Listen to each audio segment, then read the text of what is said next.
1 қаңтардан бастап елімізде не өзгереді? Жыл сайын елімізде айлық есептік көрсеткіштің өсуіне байланысты әлеуметтік саладағы төлемдер көлемі де өзгереді.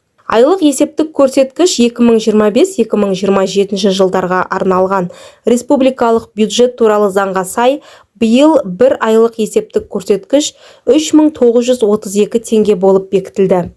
Былтыр бір айлық есептік көрсеткіш 3692 теңге болған. Ең төменгі күнкөріс деңгейі.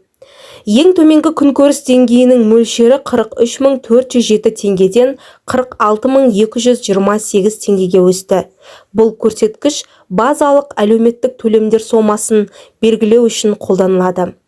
Ең төменгі жалақы жаңа күнтізбелік жылда елімізде ең төменгі жалақы өзгеріссіз қалды. Ең төменгі жалақы 2021 жылы 42500 теңге, 2022 жылы 60000 теңге, 2023 жылы 70000 теңге болды, ал 2024 жылы 85000 теңге болған. Осы жылы бұл сома өзгерген жоқ. Атап өтерлік жайт, елімізде ең төменгі жалақыны есептеу әдістемесі өзгеруі мүмкін. Зейнетақы.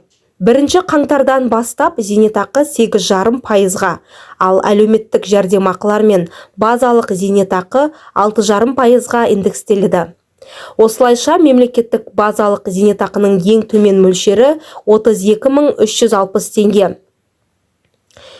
Ең жоғары мөлшері 50851 теңге болды. Жасы бойынша зейнетақының ең төменгі мөлшері 62771 теңге, ең жоғары сомасы 162195 теңге. Базалық және жасы бойынша зейнетақының ең төмен мөлшері 95131 теңге, ең жоғары сомасы 213046 теңге болып белгіленді. 2025 жылы зейнет жасы өзгермейді. Ерлер 63 жас, әйелдер 61 жас. Мүгедек жандардың жәрдемақысы. Елімізде азаматтарға мүгедектігі бойынша берілетін мемлекеттік жәрдемақы жыл сайын инфляция деңгейіне сәйкес қайта есептеледі. 7 жасқа дейінгі мүгедектігі бар балаларға 74428 теңге мемлекеттік жәрдемақы төленеді. 7 жастан 18 жасқа дейінгі мүгедектігі бар балаларға және бала кезінен мүгедектігі бар адамдарға берілетін жәрдемақы. Бірінші топ 101702 теңге, екінші топ 84598 теңге, үшінші топ 74428 теңге. Жалпы жәрдемақы бірінші топ 101702 теңге.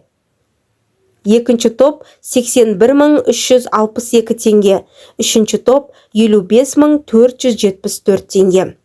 Ата-анаға, бала асырап алушыға, қамқоршыға, мүгедек баласы 18 жасқа толғанға дейін тағайындалатын және төленетін мемлекеттік жәрдемақы 74428 теңге. Бірінші топтағы мүгедектігі бар адамға күтім жасаушыға да дәл осындай сомада жәрдемақы төленеді. 1,5 жасқа дейінгі бала күтімі үшін берілетін жәрдемақы.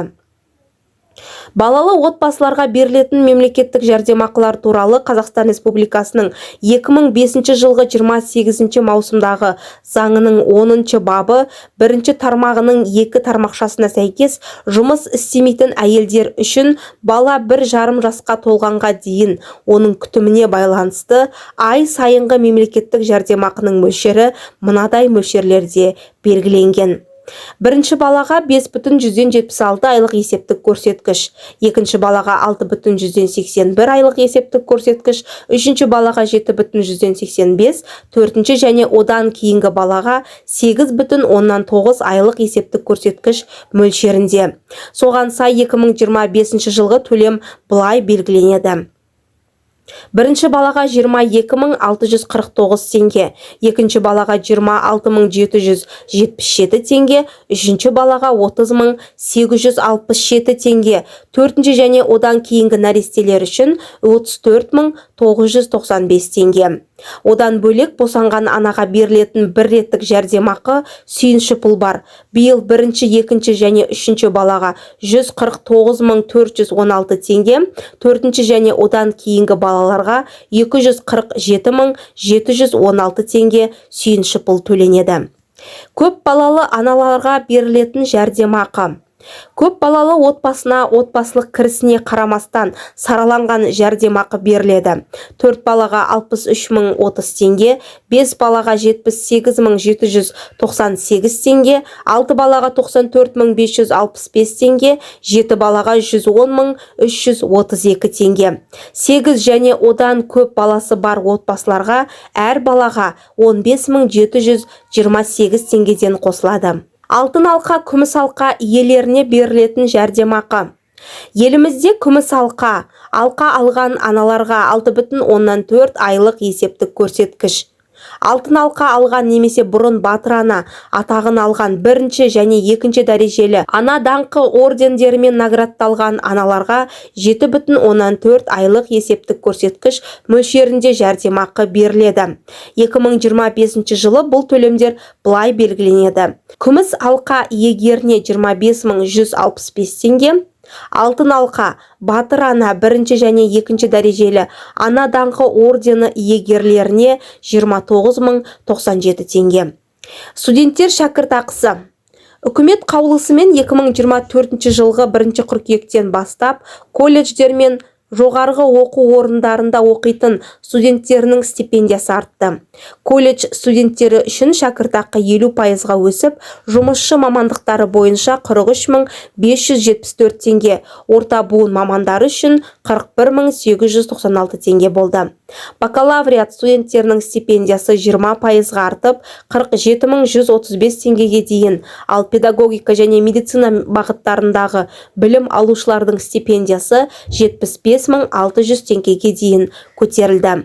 Интернатурада оқитындарға стипендия 85.376 теңге, ал резидентурада 123.122 теңге көлемінде белгіленді. Магистранттар мен докторанттарға стипендия 15%-ға ұлғайтылды. Оның мөлшері тиісінше 107.061 теңге және 240.000 теңге болды. 2025 жылғы 1 қыркүйекте шәкіртақы тағы да өседі. Бакалавриат студенттеріне 20%, магистранттар мен докторанттарға 15%. Енді айта кететін тағы да бір жайт, ол айыппұл мөлшері.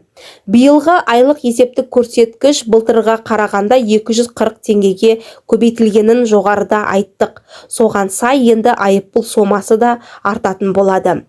Көпшілікке жақсы таныс тәртіп бұзушылық түрі қоғамдық орынға немесе белгіленбеген жерге қоқыс тастауды мысалға алайық.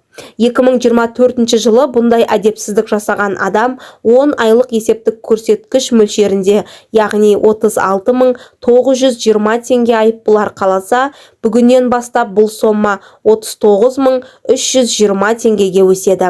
Осылайша әрбір айыппұлдың мөлшері оны белгілеу кезінде қолданылған айлық есептік көрсеткіш санына сай артып отырады.